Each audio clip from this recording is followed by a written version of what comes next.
मेरा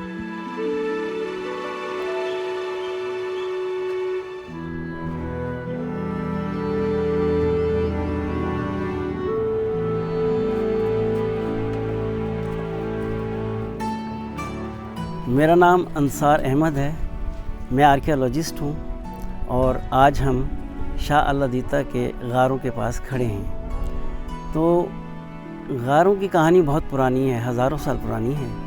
और ये जो गार हैं बुद्धा के हवाले से भी मशहूर हैं, हिंदुओं के हवाले से मशहूर हैं, और उसके बाद मुसलमानों का दौर आता है। ये जो आप गारें देख रहे हैं, ये एक बहुत बड़े एक पैनोरामिक स्क्रीन की तरह से फैला हुआ है, और बहुत सारी गारें गिर गई हैं क्योंकि जो बुद्धिस्ट थे, साधु, हिंदू साधु थे, उन्होंने अपने यहाँ पर चिल्ले काटे, यहाँ पे बैठ कर के अपने मंदिर बनाए।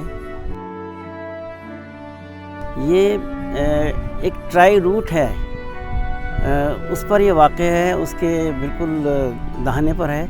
और सबसे बड़ी बात ये है कि जितने भी बड़े बड़े इन्वेडर्स यहाँ पर आए, उनकी वापसी का रास्ता यही था। और पहाड़ों से उतरकर उसके बाद जब मैदानी इलाके में आते हैं तो ये भी पोठोहार के रास्ते से होते हुए गुजरात और पंजाब के इलाके में दाखिल होते हैं।